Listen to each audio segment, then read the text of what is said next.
Bueno, buenos días. Buenos días, ¿cómo le va? Muy bien contento de empezar este curso que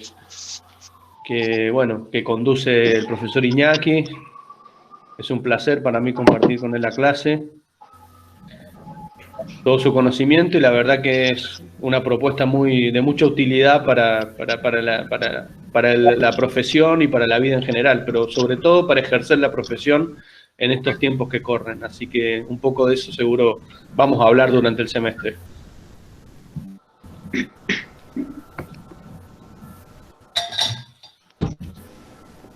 Hola, profe. Bueno,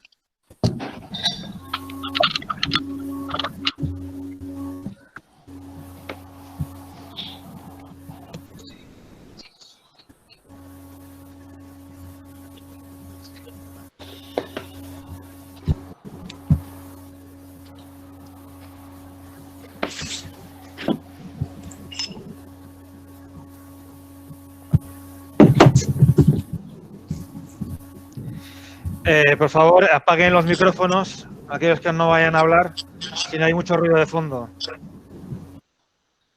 Ahí, perfecto.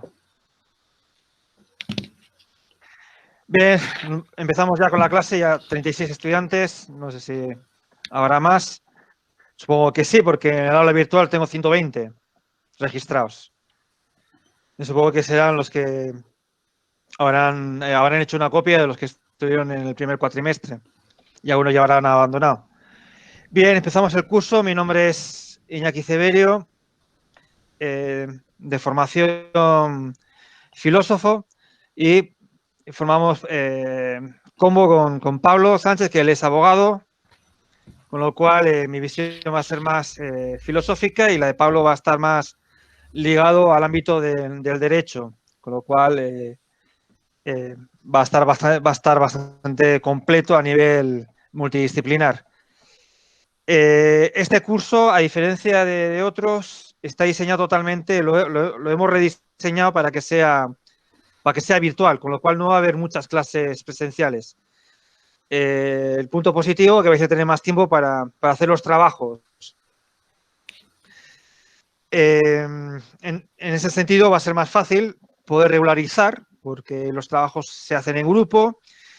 Si hay una persona que tiene problemas de conectividad, se puede juntar con otro compañero que no lo tenga, y de esa manera podemos ir solventando entre todos los problemas que la conectividad y la virtualidad trae. También hay una novedad. Por favor, los que tienen el micrófono encendido, apáguenlo, porque si no hay mucho ruido de fondo.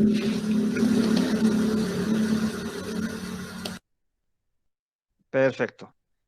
Bien, como decía, hay varias novedades. Uno que es, esta es la clase de lógica de aumentación.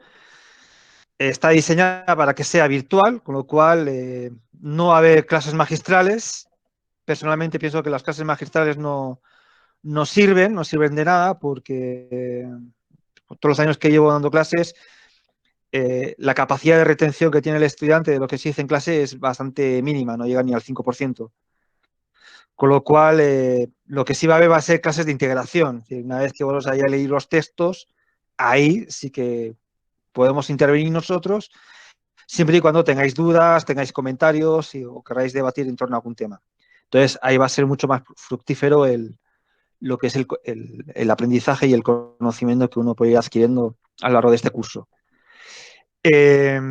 Como la mayoría de ustedes no tienen base filosófica ni tampoco en lógica, algunas unidades van a ser un poco complejas para algunos, sobre todo la parte de lógica, pero bueno, aquellas personas que requieran clases más individualizadas, no habría ningún problema para realizarlas también mediante videoconferencia. Bien, entonces, también otra cosa que quería decir es con respecto a la nota de la regularidad. Como es una aula virtual y los trabajos se hacen en grupo, no le voy a dar mucha importancia. No le voy a dar mucha importancia porque uno no sabe con certeza qué es lo que ha hecho uno y qué es lo que ha hecho el compañero. Por lo tanto, lo que es la verdadera nota es la que está en la mesa de exámenes, que va a ser, esperemos que ya la virtualidad quede a un lado. y generalmente lo que es en las mesas de exámenes, en nuestro caso las preguntas suelen ser bastante generales, es decir, lo que solemos preguntar es desarrollo de la unidad 1, desarrollo de la unidad 2, desarrollo de la unidad 3, y para aquellos que quedan libres, generalmente lo que se suele hacer son ejercicios de lógica. Se pone una sentencia y entonces se le pide al estudiante que vaya desarrollando los diferentes razonamientos y también desarrollo de diferentes falacias. Bien, lo que voy a hacer ahora, voy a presentar mi pantalla y vamos a ir viendo lo que es el aula virtual, aunque estoy seguro que la mayoría de ustedes ya lo conocen, pero como vamos a hacer todo lo que es toda la evaluación del aula virtual va a ser por trabajos, quería dejar claro cómo es el procedimiento para que los trabajos queden registrados. Y en esto quiero ser enfático, es decir, si un trabajo no queda registrado no tiene nota, y si no tiene nota, ese ya es problema vuestro. Entonces, procurar que las cosas se registren bien, que los trabajos lleven los nombres de los autores. Si enviáis un trabajo sin autoría, no se le puede colocar la nota a nadie. Entonces, intentar que esos errores no se cometan. Bien, entonces voy a hacer la presentación.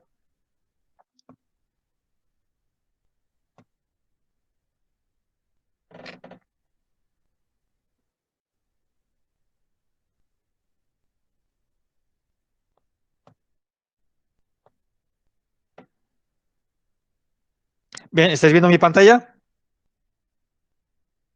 ¿No? ¿No se ve? No, profe. No, profe. Ahora sí. Ya. Bien, ahora sí, ¿no? Se está Sí, cargando. ahora sí, profe. Está cargándose. Sí, profe. Perfecto. Bien, esta es la pantalla principal. Esta es la pantalla que cuando entréis en la live es lo que veis. Hay un pequeño vídeo de presentación sobre lo que es la argumentación jurídica, que sería un poco el objetivo final del curso. A ver, alguien ha abierto el micrófono y hace ruido de fondo. Ay, gracias.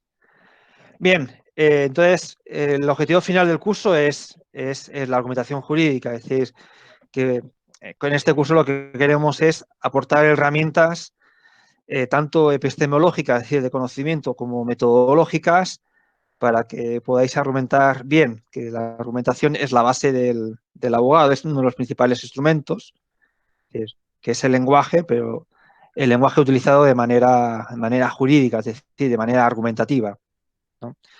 Entonces, en todo el ejercicio de la abogacía, tenéis que empezar a acostumbraros a que tenéis que argumentar y no opinar. Es decir, estamos muy imbuidos por los medios de comunicación en el sentido de que todo el mundo opina. Con la cuestión de la pandemia todos son expertos en virus, en epidemias, en control de epidemias, pero las opiniones realmente no tienen ningún tipo de validez, ¿no? Es decir, realmente uno puede opinar lo que le dé la gana. Yo puedo opinar sobre la existencia del Yeti, de los ovnis y de los gnomos. Esa es mi opinión. Pero si yo quiero argumentar, si quiero argumentar la existencia de los ovnis, de los gnomos o del Yeti, ahí estoy más complicado, porque tengo que explicar el por qué existe.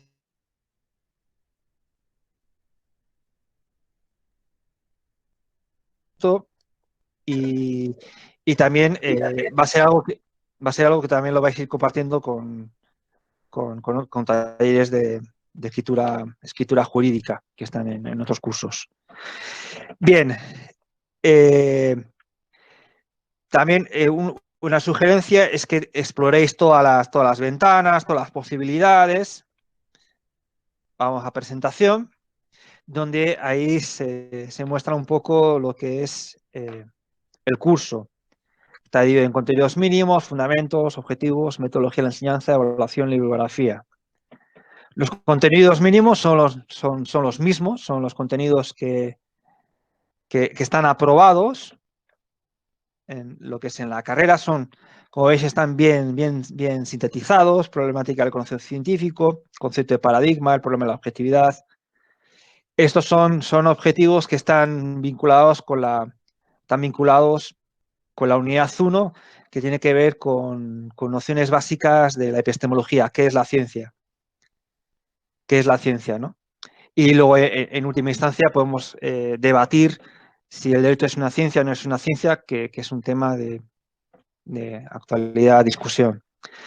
Luego entramos en la parte más metodológica, que tiene que ver con los instrumentos formales, con la lógica, con la deducción, la inducción, la analogía, las falacias formales. Son enunciados que aparentan ser verdaderos, pero no lo son, o no tenemos certeza de que lo sean.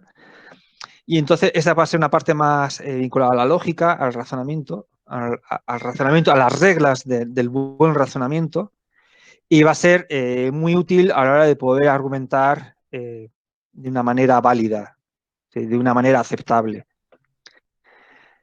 Para algunos puede que sea la parte más compleja, pero bueno, no, lo que vamos a ver es muy básico.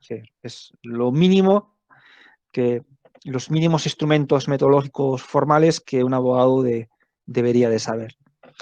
Y luego ya la última parte, que tiene que ver con el modelo de Turing, lógica del argumento judicial, coherencia y racionalidad en la argumentación jurídica. Estos contenidos mínimos tienen que ver lo que es con la argumentación jurídica. Es decir, cómo debe redactar un abogado para que su pedido, para que sus textos puedan ser considerados. Bien, vamos al siguiente parte, los fundamentos, la fundamentación del curso, que tiene que ver un poco con la importancia del pensamiento del conocimiento científico, que por ley debe tener todo programa de abogacía en Argentina, y la importancia de la argumentación, lo que es en el ejercicio del abogado. Los objetivos, un poco la finalidad del curso. Argumentar de manera clara y concisa en base a modelos argumentativos. Ese es el objetivo principal.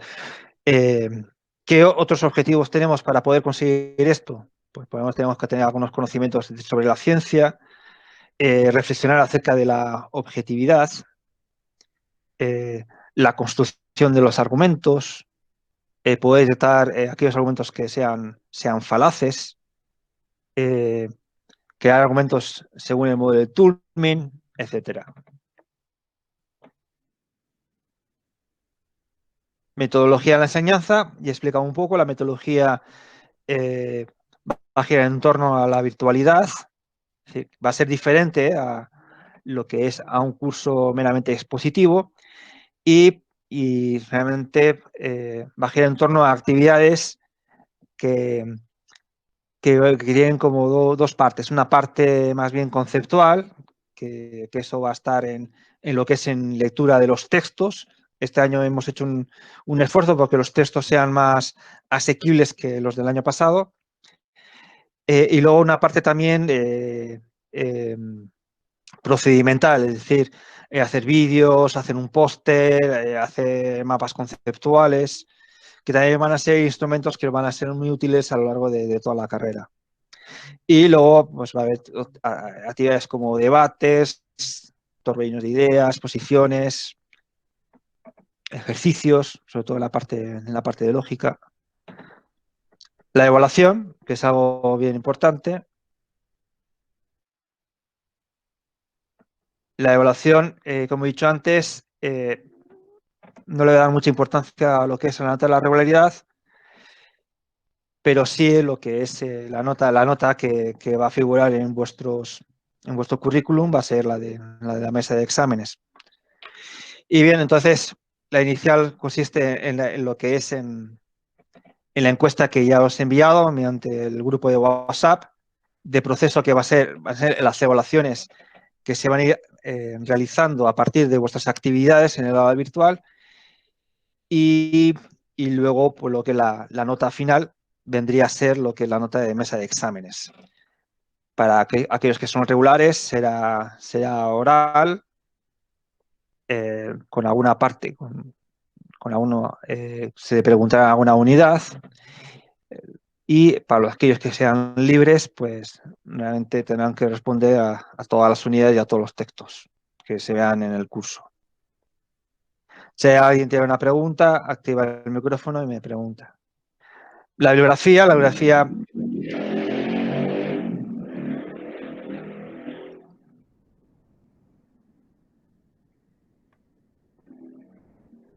Bien, esta es la bibliografía obligatoria por la unidad 1, la unidad 2 ya la subiré más adelante. Y ya veis que están con los links, ahí podéis acceder a los textos, todos los textos están digitalizados, algunos son enlaces web, y esa es la bibliografía general que aparece en el programa. Se verán algunos textos y otros textos no se verán, pero la que es obligatoria es esta. En este caso aparece la bibliografía de la unidad 1. Bien, el siguiente punto, y ese es el más importante, es decir, para lo que es, vais a la sección de programa y desde aquí vosotros tenéis acceso a todas las actividades por unidad. En este caso están subidas las actividades de la unidad 1. Bueno, esta es la forma con la que veo yo, vosotros no sé si la veréis igual. Esta es la primera unidad, problemática del conocimiento científico, que sería la parte correspondiente a la parte epistemológica. Epistemología, si alguno ya habéis leído los textos, hace referencia a cómo la ciencia construye el conocimiento. Entonces, la idea de esta primera unidad es la de aportar una serie de contenidos conceptuales a partir de los cuales podamos debatir si el derecho es una ciencia o no es una ciencia. Y es algo que cada uno va a tener que optar por una postura u otra. Aquí lo importante es cómo argumentamos nuestras posturas, independientemente, pues no podemos decir que es falso que el derecho sea una ciencia o sea verdadero, sino que esto va a depender de la perspectiva con la cual nosotros concebimos la ciencia y en función de eso podemos deducir si el derecho es una ciencia o no es una ciencia. Independientemente de lo que los profesores opinen. Bien, aquí veis, aquí yo veo más o menos las personas que van accediendo a las unidades y que con el aula virtual yo tengo pleno conocimiento de manera individual de qué partes de la página virtual entráis, cuánto tiempo estáis en un determinado lugar de la página, los clics que hacéis.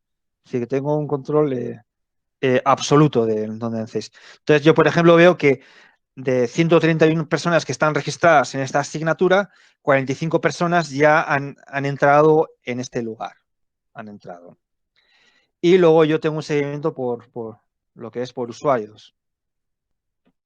De esa manera yo voy viendo si han entrado o no han entrado, ¿no? En este caso, que hay personas que no han entrado aún en este lugar. Bien, entonces, para la realización de actividades se realiza siempre desde programa.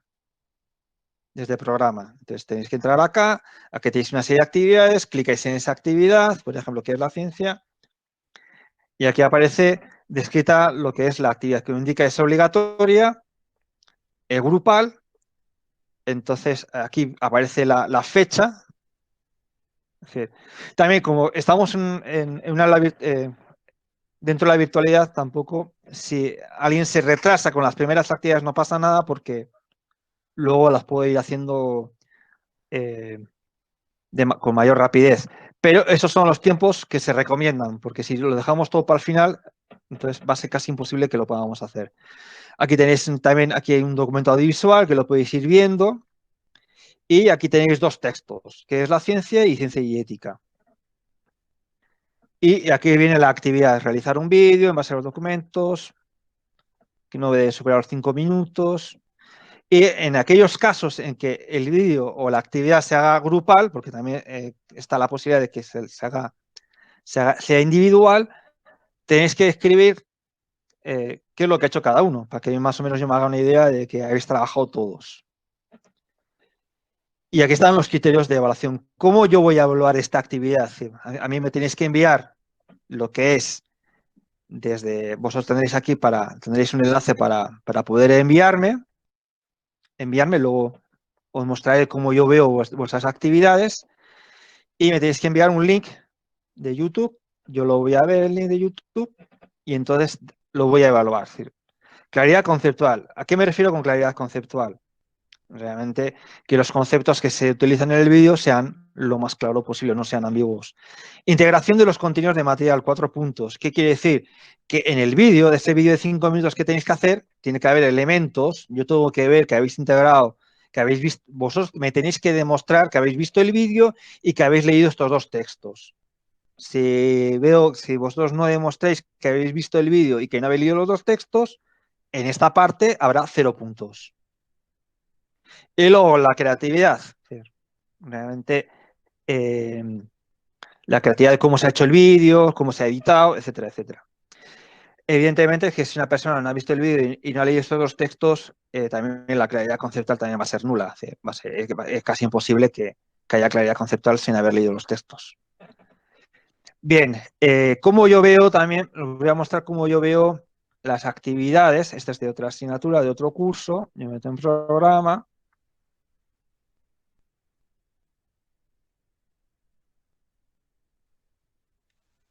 Me meto aquí en actividad y aquí ya me aparece una banderita. Esto quiere decir que hay un estudiante que ya me ha hecho, acaba de enviar la actividad realizada. Entonces yo clico. Me voy a seguimiento. Ese es algo que ya vosotros no podéis ver de vuestras salas virtuales. Esto lo vemos los docentes. Y aquí me aparece esta estudiante y me aparece aquí revisar. Yo clico.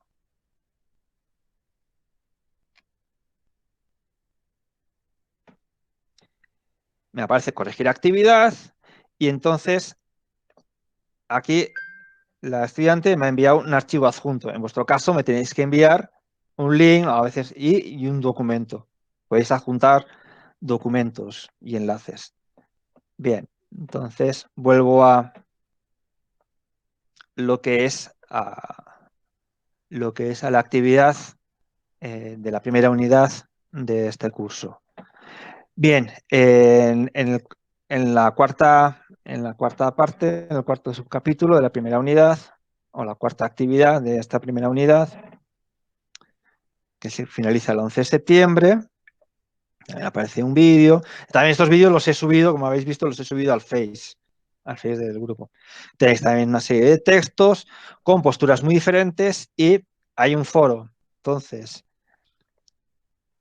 aquí, además de enviarme lo que es mediante la parte desde programa, enviarme el comentario o la opinión que tenéis o la argumentación que tenéis acerca de si el derecho es una ciencia o no es una ciencia, también tiene que estar registrada lo que es en el foro para que todos los compañeros lo puedan ver. Entonces, son 2 cosas que tienen que estar. Una es participar en si el derecho es una ciencia. En este caso no hay intervenciones, pero uno responde y va construyendo. Estoy en la parte de foros y luego, una vez que uno ha respondido en el foro, para que lo vean todos los estudiantes, también se pueden establecer debates entre vosotros, va a programa.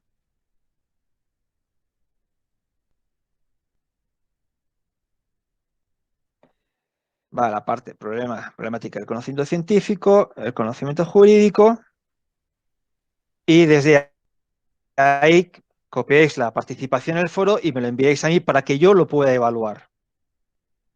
Entonces, si vosotros participáis en el foro, pero no me enviáis vuestra opinión a la parte del programa, en la actividad correspondiente, entonces yo no os puedo evaluar.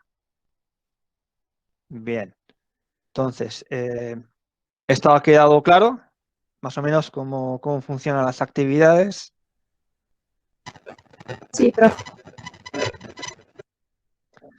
Bien, entonces también tenéis archivos aquí no he subido porque ya todos los archivos están en un repositorio y en sitios también coloco todos los vídeos todos los vídeos de lo que es por unidad.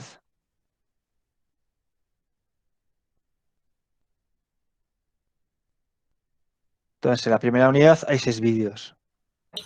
Que son, Iñaki, ahí en el chat está poniendo que no habían terminado de entender lo de las actividades. Si lo podés volver a explicar. Bien. Bien, las actividades se realizan desde programa. Entonces, uno va a programa y ahí están explicitadas todas las actividades. Entonces, y aquí tenemos las 3 unidades. Entonces, ahora estamos en la primera unidad, problemática del conocimiento científico, y aquí tenemos 4 actividades que corresponden a la primera unidad. En la primera unidad, en la primera actividad de la primera unidad,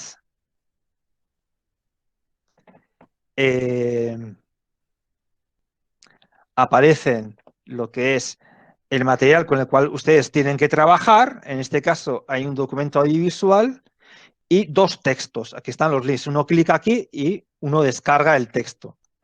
Lo puede descargar y luego, o si prefiere imprimir, lo puede imprimir. Eso ya lo dejo lo que es a la opción de cada uno. Y aquí aparece lo que es la descripción de la actividad. ¿Qué es lo que hay que hacer? En este caso, lo que hay que hacer es realizar un vídeo en base a los documentos adjuntados, textos y vídeos, es decir, este documento audiovisual y estos 2 textos, que es la ciencia y ética, y uno, a partir de estos insumos, realiza un vídeo. La realización del vídeo es libre, es decir, uno lo puede hacer con su propio celular, si quiere lo puede editar, bueno, eso ya lo dejo a vuestro criterio. Entonces, cuanto más bonito sea, más atractivo, tendrán más puntos en la parte de creatividad.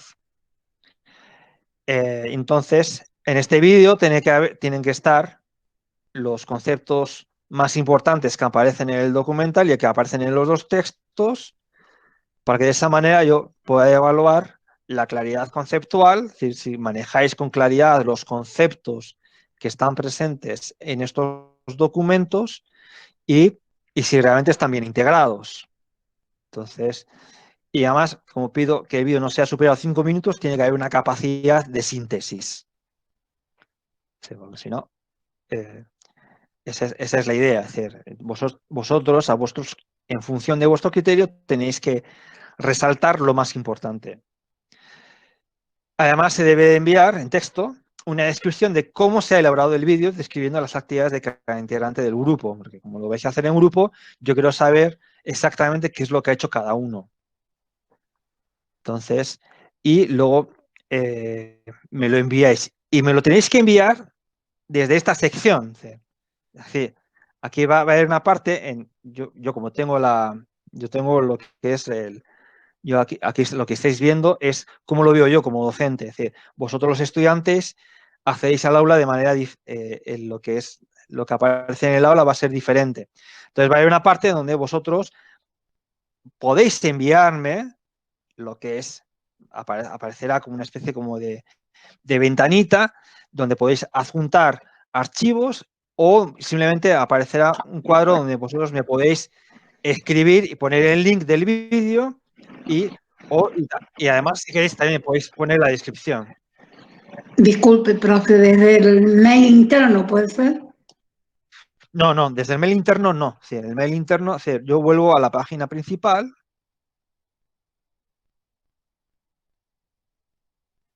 Vuelvo a la página principal y entonces quiero que os fijéis en las siguientes secciones.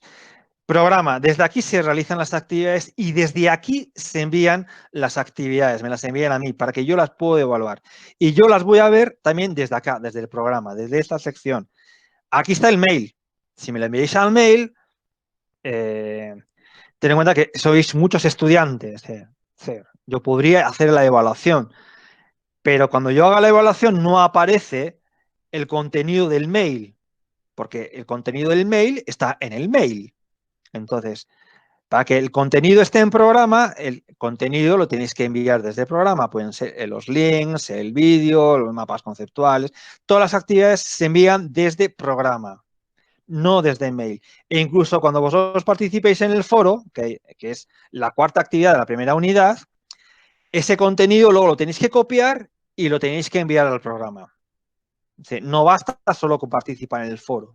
El foro es para que todos vosotros podáis ver todas vuestras intervenciones y en el mejor de los casos se pueda establecer un debate. Pero yo tengo que evaluar. Entonces, para que yo os pueda evaluar, tenéis que copiarlo del foro y enviarlo desde programa, desde aquí. Me da la sensación de que no habéis trabajado bien las aulas virtuales en el primer cuatrimestre. ¿Es así o estoy equivocado? Los profesores Anda. del cuatrimestre pasado nos hacían que respondamos al mail interno. Claro, todos mandábamos Sí. por mail, por Facebook. Por Ya, eso sí. preguntamos. No. Sí, pero en lo que es en las salas virtuales, sí, yo en su día tuve una capacitación de cómo se manejan las salas virtuales y por eso lo hago de esta manera, porque cuando luego yo quiero, me voy yo aquí a calificaciones y entonces aparece el ejercicio del estudiante y junto al ejercicio del estudiante aparece la nota. Queda todo muy ordenado. Si vosotros me enviáis por Facebook, me enviáis por correo electrónico, me enviáis por WhatsApp los ejercicios, en el aula virtual no queda registrado la nota del ejercicio junto con el ejercicio. Entonces, a la hora de que un estudiante quiera reclamar, la cosa se complica. Queda bastante complicada, porque yo tengo que descargar el contenido de email, tengo que descargar el contenido del programa y luego lo tengo que vincular manualmente, lo cual es un follón. Entonces, para que la cosa quede clara, es decir, la nota de la evaluación quede junto a la actividad, se realiza de esta manera. O sea, aquellas personas que me envíen por mail, yo les responderé, por favor, la actividad envíamela al programa. Y aquellos que participen en el foro y no me lo envíen al programa, no les podré evaluar en el foro, con lo cual tendrán, de puntuación tendrán 0. Y me dirán, no, pero si yo he participado. Sí, has participado, pero no has enviado la actividad para que yo te la evalúe. Ahí está la diferencia. Entonces, es importante ustedes como futuros... Sí. Profe, disculpe, ¿cómo haríamos para mandar la actividad del foro a programa? ¿Cómo haríamos nosotros para poner la actividad que hicimos en foro a programa? Sí. Bien, pues tú lo que es copias. Cuando tú participas en el foro, copias el texto que está en el foro y te metes en programa, te vas al programa, vas a la parte donde está la actividad del foro y ahí te aparecerá una ventanita donde podrás pegar el texto. Lo que pasa es que yo eso no te lo puedo mostrar porque eso lo ves tú, no lo veo yo. El aula virtual del estudiante es diferente a la del profesor. Claro, claro. Muchas gracias. Bien, ¿alguna duda más? No, profe. No, profe. Bien, entonces...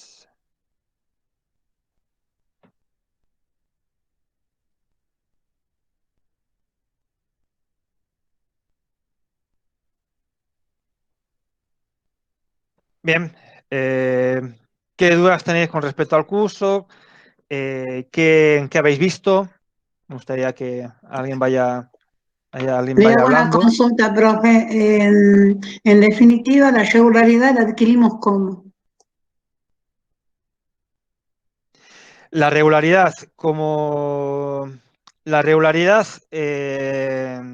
la regularidad uno la adquiere con la realización de las actividades. Ahí adquiere la regularidad. Y con la aprobación, no basta con hacer las actividades, sino que las tenéis que aprobar.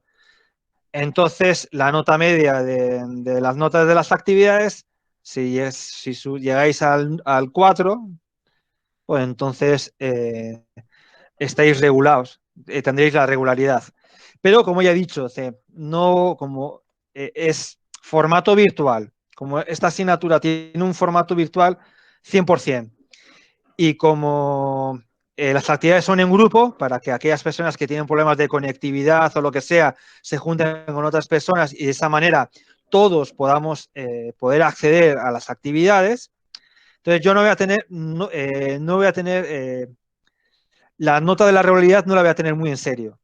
O sea, que para mí va a ser una nota referencial, pero que en última instancia cada uno y de manera individual tendrá que demostrar lo que es la integración de todos los contenidos de las 3 unidades. Ahora, los que no hagan nada y vengan y se presenten al examen de manera libre, evidentemente el examen siempre va a ser el doble de exigente. Tienen que hacer actividades, ejercicios de lógica, se les puede decir, se les puede ofrecer un texto y darles igual media hora para que hagan un mapa conceptual. Va a tener una complejidad diferente, efectivamente, porque esa persona va a tener que demostrar también lo que los estudiantes regulares me han ido demostrando a lo largo de un cuatrimestre. El problema es que esa demostración lo tienen que hacer en 1 hora.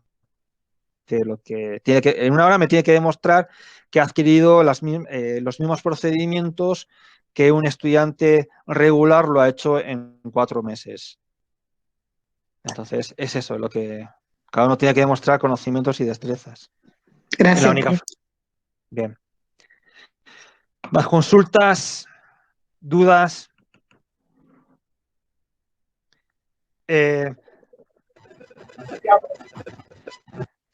Ahora le voy a dar la palabra a Pablo un poco para que él como abogado, también como investigador, como redactor de leyes y de normas, explique un poco la importancia de estos procedimientos, de la ciencia, de la lógica, argumentación, lo que es en el ejercicio del abogado, en su máxima generalidad. Bueno, muchas gracias, Iñaki. Muy buena la presentación, muy ajustada la materia a los tiempos y al contexto en particular. Así que, bueno, es un desafío llevar adelante la educación universitaria con esta propuesta que estamos haciendo. Así que eso requiere de un esfuerzo de docentes y de estudiantes en conjunto para hacer una buena lectura de esta propuesta académica que estamos haciendo, donde la clase magistral no va a ser el principal actor o la actora o la actriz de la escena, sino que va a tener que ver con un conjunto de actividades que se ciñen a lo que exigen los tiempos que están corriendo y que Iñaki ha explicado muy bien cómo deben enviar las actividades por la modalidad programa. Cualquier duda igual pueden consultar y veo ahí que están preguntando por el chat, mientras que Iñaki lee las preguntas y las dudas que han planteado por el chat a aquellos que no han activado el micrófono. Les comento que, a modo de ejemplo, qué significa tener herramientas académicas o de formación para el ejercicio profesional con respecto a la lógica y a la argumentación. La realidad es que se ha discutido mucho acerca de qué es el derecho, se ha discutido y se sigue discutiendo si el derecho es una ciencia o no, por eso la propuesta arranca, digamos, con esa polémica, con ese dilema, con esa tensión que existe en el mundo académico, en el mundo de los jurisconsultos, si se quiere, de los juristas, que discuten a nivel epistemológico el concepto de ciencia y si el derecho es ciencia o no, porque conforme el resultado de esa perspectiva que ustedes van a tener en algún momento que asumir, digamos, esto no permite medias tintas, sino que van a tener que, conforme el caudal de argumentación que tengan y de perspectiva con respecto a la cientificidad o no del derecho, les va a generar un compromiso ideológico, una perspectiva conforme al contexto que los rodea a ustedes para, de alguna manera, ejercer y mirar los fenómenos jurídicos sociales, hacia el pasado, hacia el presente y hacia el futuro, como es en el caso de las futuras generaciones, de los principios intergeneracionales, de cómo van a ser la sociedad de un futuro cercano en las condiciones ambientales y sociales en las que vivimos. Entonces, en ese contexto en particular, a modo de ejemplo, como les decía, por ejemplo, Córdoba tiene uno de los estándares más exigentes por ejemplo, para hacer un recurso de casación, porque las decisiones judiciales tienen que basarse en una fundamentación lógica y legal. Es un estándar que yo después se los voy a compartir. Es una de las pocas provincias que tiene el estándar del control de la logicidad de la sentencia, no solamente que la sentencia tiene que ser adecuada a derecho, que tiene que ser justa, que tiene que ser clara, sino que también tiene que ser lógica. Es decir, hay un control de logicidad en la sentencia.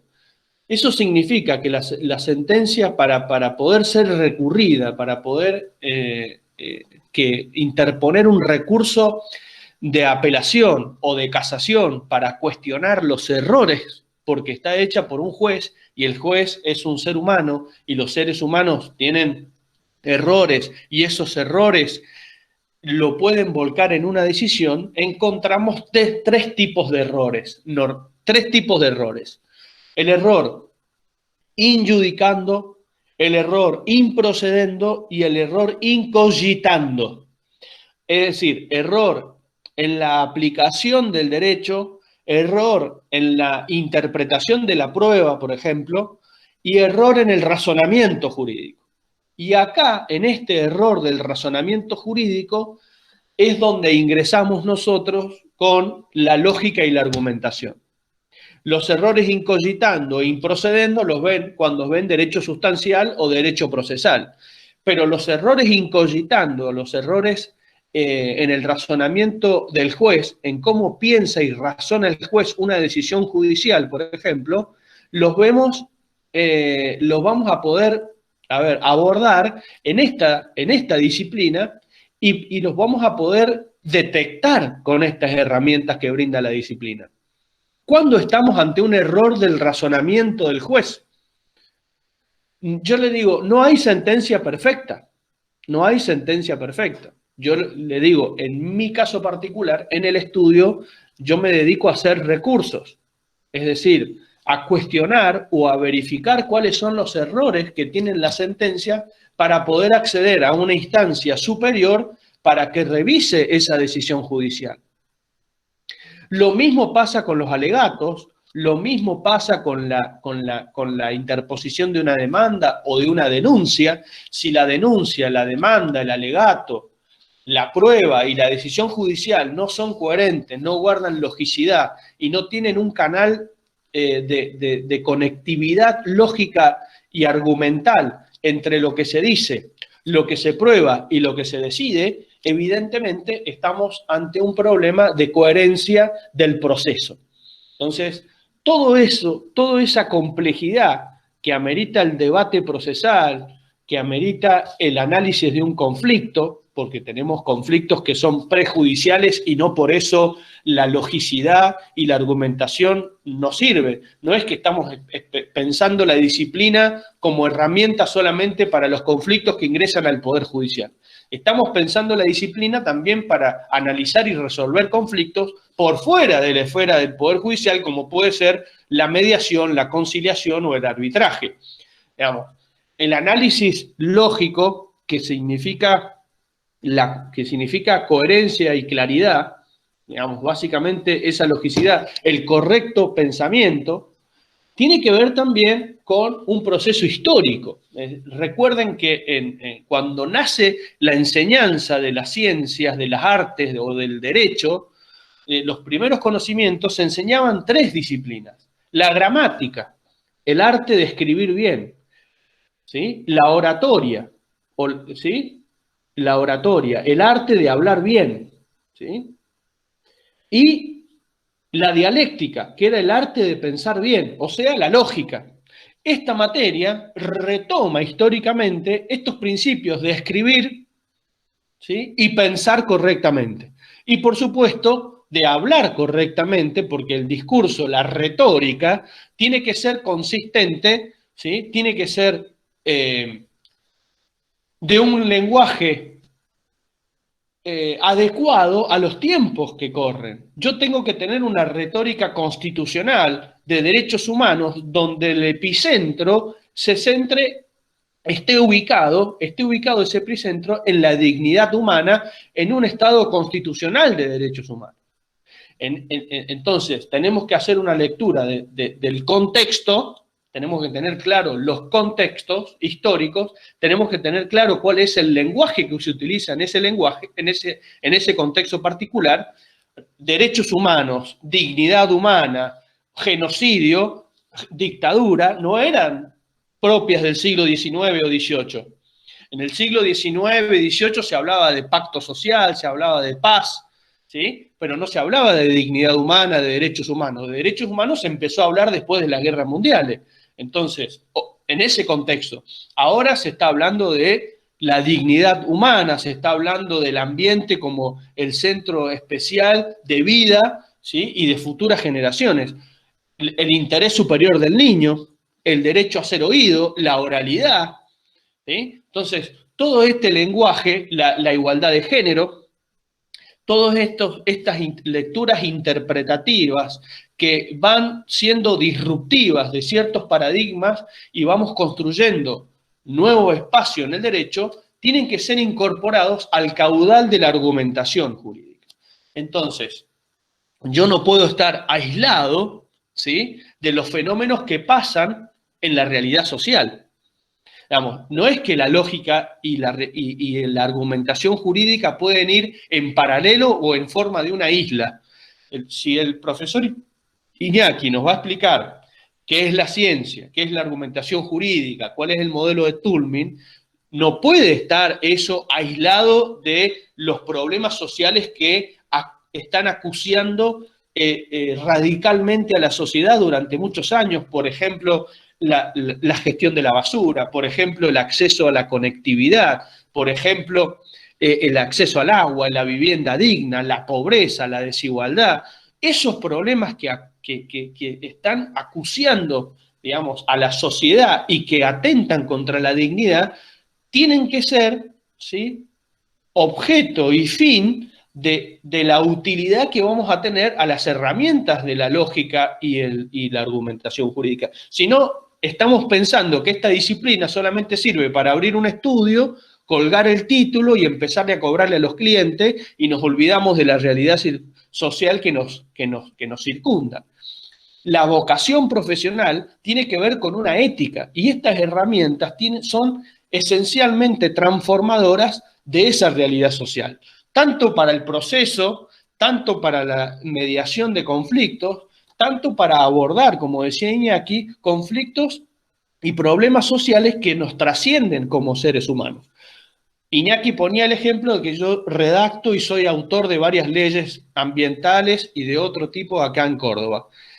Yo me apoyo muchísimo en la argumentación jurídica y en la lógica para poder construir, porque una ley, si no es clara, si no es justa, si no es útil, si no tiene no tiene un objetivo transformador, evidentemente la ley, si no es clara, útil y justa, no sirve. Por lo tanto, para que una ley sea justa, sea útil y transformadora, tiene que tener la herramienta de la claridad, la razonabilidad y la claridad. Eso va a estar anclado en la utilización del lenguaje, en cómo aborde el problema social que yo quiero legislar, que yo quiero intervenir, ¿sí? Por ejemplo, yo intervine en la promoción industrial de vehículos eléctricos. Yo estoy pensando en las generaciones futuras, como me manda la Constitución. Estoy pensando en un mundo mejor. Entonces, esa ley, a lo mejor usted me dice, no, todavía no estamos preparados porque acá en Argentina no veo yo monopatines, vehículos eléctricos, autos eléctricos, trenes eléctricos, transporte público eléctrico, pero tenemos que construir una sociedad que tenga eso. Entonces, esa lectura del mundo, yo la tengo que tener clara para hacer una ley. No me sirve solamente conocer el modelo de Toulmin. Es necesario conocer el modelo de Toulmin, pero también tengo que tener una lectura crítica del mundo, tengo que asumir una posición ética con respecto a cómo miro el mundo y sus problemas del derecho.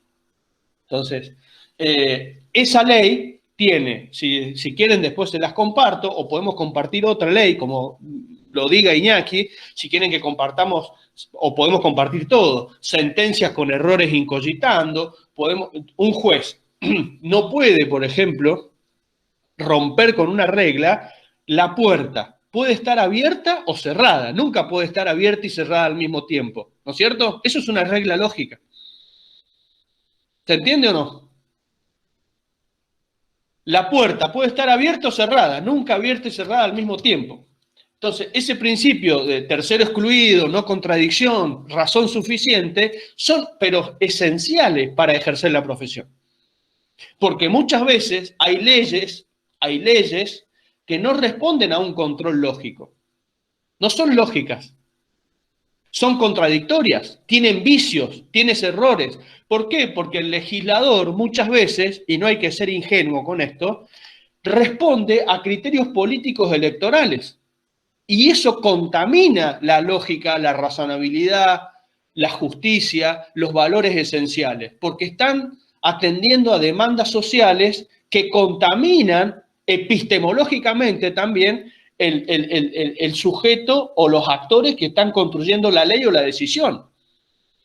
Entonces, ¿cómo razonan los jueces? O sea, si usted tiene un juez que el domingo va a misa con el abogado de la contraparte, se juegan un partido al golf y después tiene que tomar una decisión con respecto al abogado que es amigo y lo tiene en la causa, esa decisión puede estar contaminada.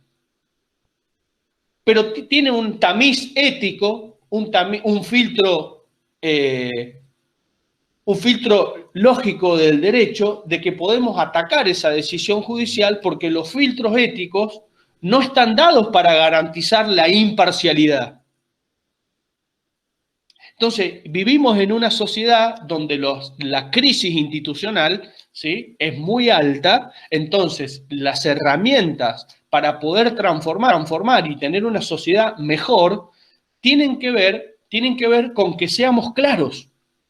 Y la claridad tiene que ver directamente con la razonabilidad, la lógica y la argumentación. Para que no tengamos excusas u opiniones, tenemos que identificar las opiniones, las excusas con los argumentos. ¿Cuándo utilizo un argumento y cuándo utilizo una opinión o un argumento? Yo no puedo seguir construyendo una sociedad sin parresía, como les decía en derecho político. La parresía, que era el juicio ético que se hacía para el orador, tenía que saber de lo que estaba hablando y tenía que tener una conducta ética coherente, porque no solamente hay que ser, sino parecer con respecto a lo que se dice y a lo que se hace. Entonces, esas herramientas de éticas, lógicas, de razonabilidad, son las herramientas que vamos a trabajar porque son la clave para el pensamiento y la construcción de la ley, de la decisión judicial y del ejercicio liberal de la profesión. ¿Sí? Entonces, en definitiva, para sintetizar, los vamos a blindar con tal solidez para que su ejercicio profesional sea competitivo, sea éticamente correcto y tenga capacidad de transformar la adversidad social.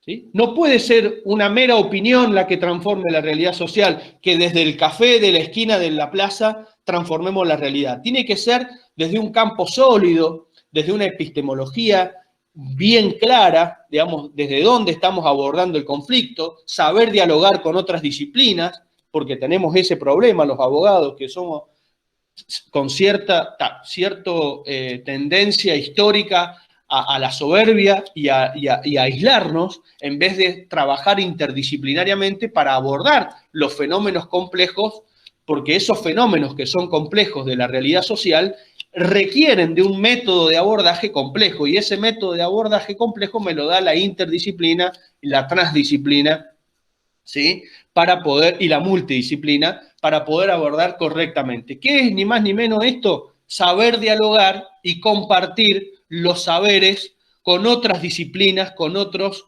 profesionales, para que ese conflicto sea abordado correctamente. Entonces, eso también tiene que ver con esta materia que vamos a tratar de brindarles esas herramientas para que puedan salir sólidos, y es por eso que las actividades que estaba pidiendo el doctor Iñaki son necesarias, porque están directamente vinculadas a la actualidad de cómo se ejerce hoy la profesión y cuáles son los estándares, no solamente locales, sino también internacionales, del ejercicio de la profesión de abogado. Bueno, eso es todo. Muchas gracias y bienvenidos a la materia. Gracias, profe. Gracias, profe. Gracias, profe. Muchas gracias, profe. Gracias, profe. Gracias, profe. Gracias.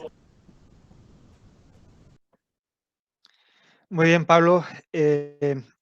También quisiera aportar un poco que esta asignatura viene a sintetizar a grandes rasgos el actual paradigma del derecho, pero también lo que es el actual paradigma también de la ciencia. Y esto tiene que ver con una síntesis de dos posturas muy radicales que había a principios del siglo XX, que es cuando más enfrentadas estaban, que por un lado estaba el pensamiento o el rol que se suponía que tenía la ciencia y la filosofía. Entonces, a principios del siglo XX, la ciencia estaba alcanzando unos niveles de complejidad jamás vistas. Estábamos hablando, a principios del siglo XX, estábamos hablando del surgimiento de la teoría de la relatividad y de la física cuántica. Ambas teorías surgieron prácticamente del mismo pensador, Albert Einstein. Entonces, también con el surgimiento de nuevas matemáticas, nuevas geometrías, es decir, una ciencia muy complicada, a diferencia de la época del Renacimiento, que la ciencia pues era una parte propiamente de la filosofía. Entonces, la ciencia, en principios del siglo XX, se pensaba que era objetiva, que era universal, y por lo tanto, lo que es la dimensión de la ética y de la estética eran dimensiones que, por su carácter subjetivo, no podían estar presentes en la ciencia. Entonces, esto es importante tener en cuenta porque lo que es en la parte de epistemología que hay en los textos hacen referencia a esa objetividad o a esa supuesta objetividad. Pero lo que es cierto es que en esta época histórica, la ciencia era considerado, bueno, se sigue considerándose como un conocimiento que es superior, ¿no? Aunque hoy en día ya está, todo eso ya está puesto en duda. Pero sin embargo, la ciencia en aquella época era considerado lo que es como el culmen del saber. Y todas las demás ciencias, sobre todo las ciencias sociales, querían imitar lo que es a la ciencia. Por eso aparece dentro de la teoría del derecho, aparece un autor que me supongo que lo habéis visto en Introducción al Derecho, que es Hans Kelsen, Teoría pura del derecho, donde intenta eliminar todos los aspectos ideológicos, todos los aspectos subjetivos del derecho, y de esa manera el derecho elevarlo al lugar de la ciencia.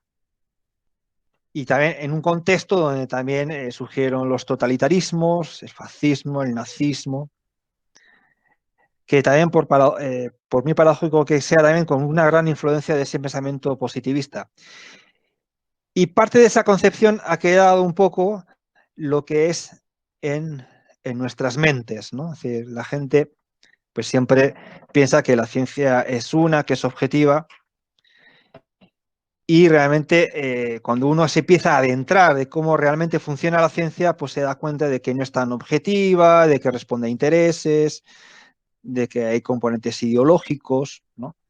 Por ejemplo, hoy en día con la cuestión de la pandemia, hay un grupo, en España hay un grupo de médicos que están cuestionando lo que dice la OMS, que está cuestionando lo que dice el gobierno, que están cuestionando lo que es el uso de las vacunas. Se llaman médicos por la verdad. No sé si los conocéis, no sé si los habéis visto por las redes sociales.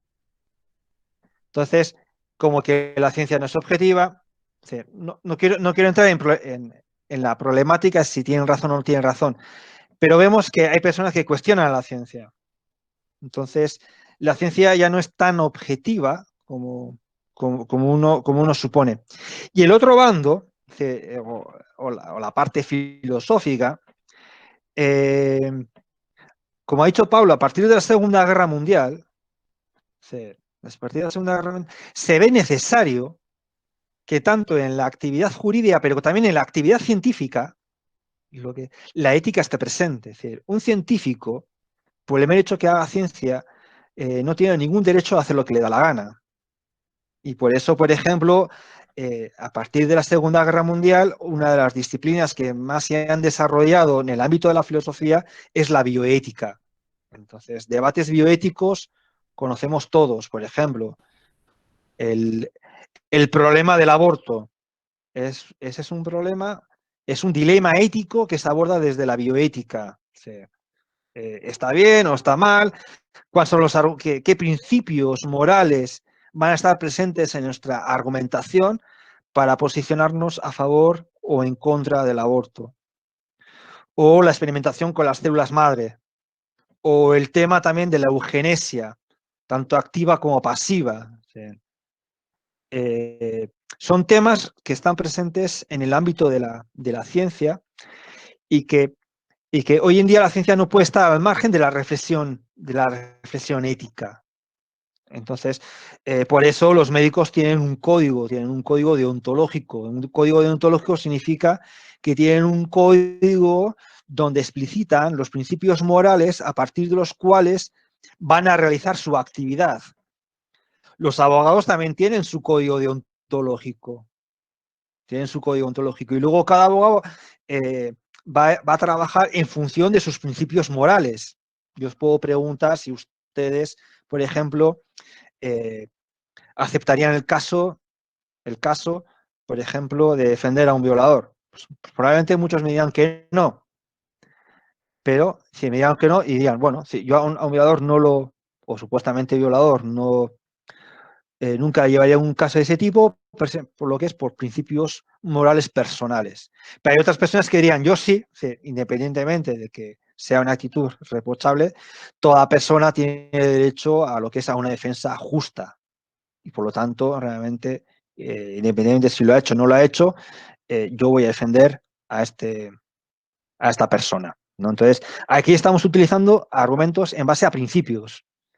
Pero realmente lo que es el colegio de abogados es el órgano que presenta un código deontológico, un código moral, a partir de la cual dice, bueno, los abogados que estén adscritos a este colegio tienen que seguir estos principios morales, ¿no? Un abogado no puede hacer lo que le dé la gana, de la misma manera que ningún ciudadano y de la misma manera que ningún científico. Entonces, en esta asignatura de lógica y argumentación se sintetizan estas dos grandes posturas. Por una parte va a estar la postura más positivista, más científica, cuya máxima expresión es el desarrollo de la lógica. Entonces, uno dirá, sí, bueno, 1 más 1 es igual a 2 y eso es así en todo el universo. Pero cuando ya estamos ante cuestiones o ante delitos de mayor complejidad, eso ya no es tan así, ya no es tan así, ¿no? Incluso también vamos a ver que hay un tipo de pruebas en las que no podemos decir que son verdaderas o son falsas al 100%, sino que vamos a hablar de probabilidad. Por ejemplo, en los estudios genéticos nunca se dice que una prueba genética es al 100% verdadera. Como mucho podemos decir que esa prueba genética responde a un 99,9, pero nunca al 100%. Eso quiere decir que nunca vamos a tener la posibilidad de poder expresar que esa prueba es verdadera al 100%. Y eso pasa con un montón de pruebas, ¿no? Con un montón de evidencias científicas. Entonces vamos a decir, bueno, una prueba científica para que sea válida tiene que superar este porcentaje. Ya no hablamos de verdad o de mentira, sino que hablamos de probabilidad. Y esas son cuestiones que se han ido reflexionando a lo largo del siglo XX.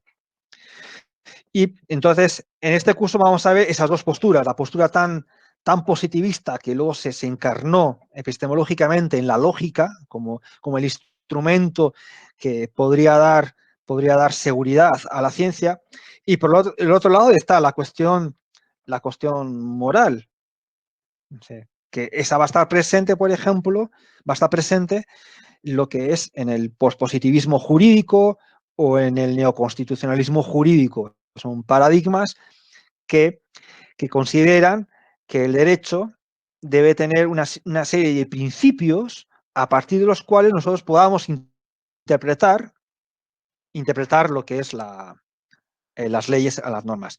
Bien, le doy la palabra a Pablo, que nos quiere presentar algo.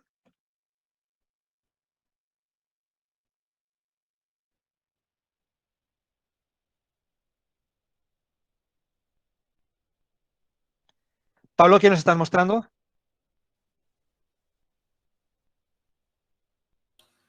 ¿Ven mi pantalla? ¿Ven mi pantalla Sí, ahí? profe, sí, te ve. Sí, profe. Bueno, esto que estoy mostrando es el Código Civil y Comercial de la Nación. ¿Está claro? En el artículo 3,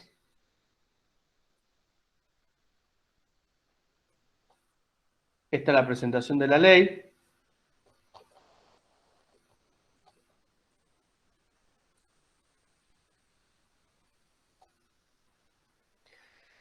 Fíjense, capítulo 1, título preliminar, derecho y ley. Derecho y ley. Artículo 3, el deber de resolver. El juez debe resolver los asuntos que sean sometidos a su jurisdicción mediante una decisión razonablemente fundada. ¿Está claro? El Código Civil tiene un estándar de decisión que los argumentos que brinde y la decisión que tome el juez tiene que ser razonable. ¿Sí? Este es un estándar de control que tiene que ver con la logicidad, la coherencia, la claridad y la expectativa social que tiene el colectivo con respecto a la justicia. La Constitución de Córdoba, en el artículo 155, los jueces dicen que deben de resolver, ¿sí? Con fundamentación lógica y legal. Artículo 155 de la Constitución de Córdoba. Todas las decisiones en todas las provincias con respecto al artículo 3, ¿sí? Implica que la decisión sea lógica y legal, la decisión. Es decir, no puede haber una decisión ilógica, no puede haber una decisión irrazonable, no puede haber una decisión sin argumentos, ¿sí? Entonces, hay un mandamiento de la propia ley, para que las decisiones sean así. Y eso significa que el ejercicio de la profesión, también nuestros escritos, nuestras intervenciones en audiencias orales, porque no solamente nosotros intervenimos mediante el proceso escriturario, sino también intervenimos en procesos orales. La retórica y la carga argumental tiene que estar basada en estos criterios de logicidad y razonabilidad. Por eso, conocer los modelos de decisión, los paradigmas de la decisión y cómo argumentar, ¿sí? Cómo elegir esos argumentos y qué lenguaje utilizar para que la retórica, el lenguaje utilizado, tenga carga emotiva convictiva. ¿Sí? Convictiva, convencer. O sea, tiene que convencer al otro. Vamos a distinguir qué es persuadir y qué es convencer. Persuadir y convencer. Nosotros tenemos que ver estos dos términos. Cuándo convencemos y cuándo persuadimos en el lenguaje y en la utilización. Por eso, la necesidad. Hoy no hay consenso de qué es el derecho y hay distintas concepciones con respecto al derecho, pero hay algo que está siendo un punto en común. Todos están opinando y todos están hablando de la necesidad de la argumentación. En realidad es algo muy antiguo, que en Grecia ya se hablaba, pero ahora se ha retomado esa idea, porque justamente la idea es tener las herramientas para identificar cuándo estamos frente a un argumento o cómo se construye un argumento. Un argumento ético, un argumento jurídico, un argumento filosófico. Todos esos argumentos son útiles para el derecho. Un argumento económico, un argumento de la estadística.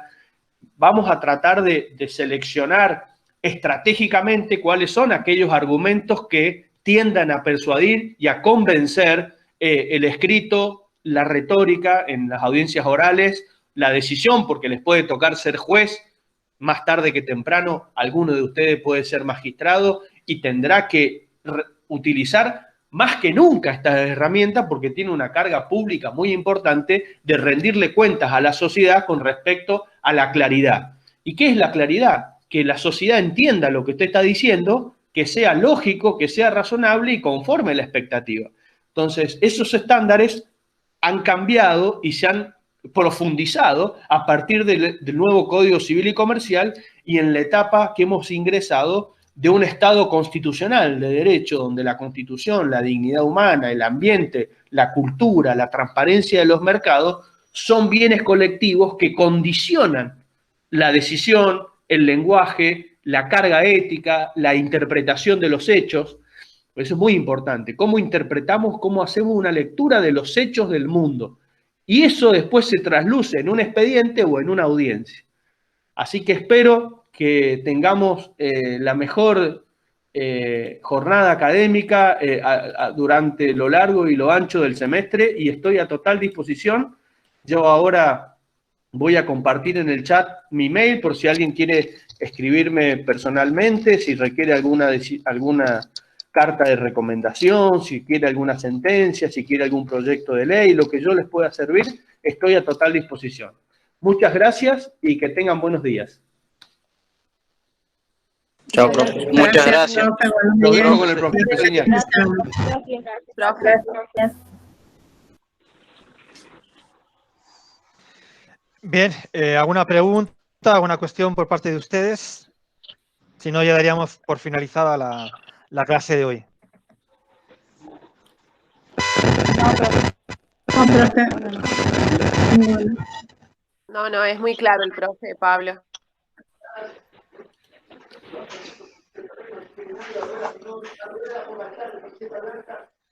Bueno.